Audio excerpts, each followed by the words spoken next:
ان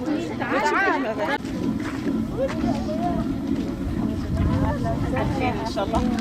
الله يتشفيها ان شاء الله. ان شاء الله شايفين.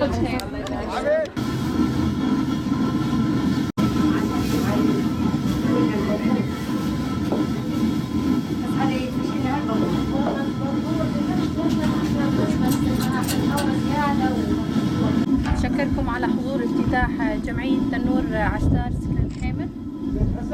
قبل ما نبلش بافتتاح الجمعية رح نوقف دقيقة صمت على أرواح الشهداء. الشهداء هم قادتنا المعنويين.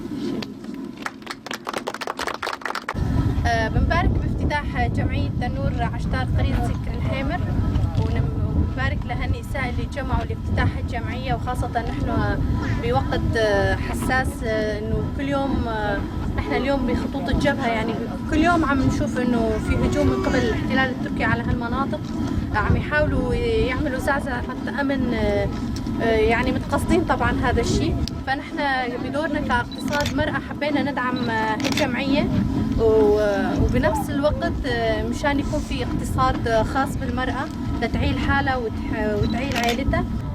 وبنبارك يعني لهالنساء بهاي الجمعية، وإن شاء الله تكون آية الرزق لهم. الله يسلمك.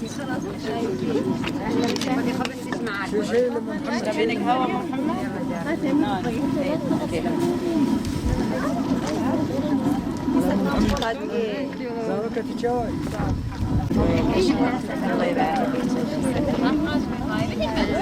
نشكر اقتصاد المرأة بتعاونهم بدعم هذه القرية، قرية سكر الحيمر،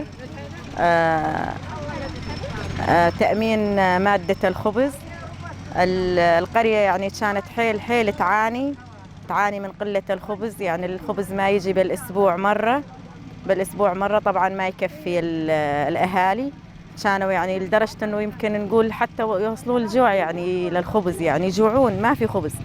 فنشكر الاقتصاد المرأة أنه قدموا لنا هالدعم، ويعني وهلا هسه على الأهالي يعني حيل يشكرون اقتصاد المرأة على هالدعم. أولا المرأة اللي كانت مثلا ما تمد ايدها على زوجها، على أخوها، على حدا، هذا يعني شيء أساسي للمرأة، أنه المرأة يعني قامت تقوي حالها بحالها، تعين حالها بحالها. يعني أنا أعرف أكثر من مرأة ساعدناها باقتصاد المرأة، يعني كانت ضعيفة، كانت ما فيها على حق 100 ليرة ما بجيبها. هسه النساء صارت تتقوى وصار عندها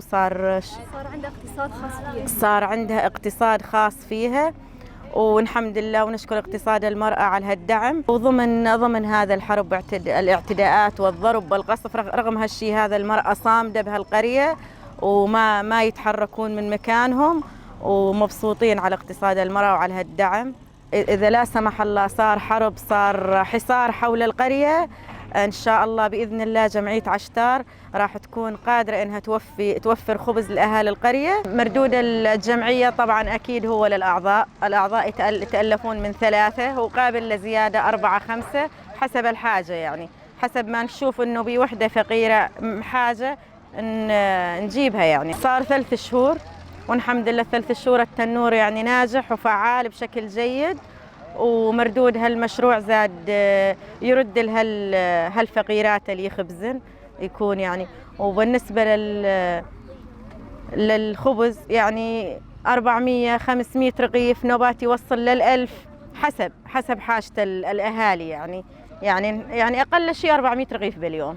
في بعيد عنكم للعزيات، في للأفراح، في للمناسبات، في يعني زاد الناس تجي ما نقصر معاها. أشكر اقتصاد المرأة، أشكرهم من قلبي أنهم ساعدونا وساعدوا هالنساء الفقيرات يقوون حالهن بنفسهن، وما يعتازن من ايديهن لا للرجل ولا للأخ ولا لأي حدا.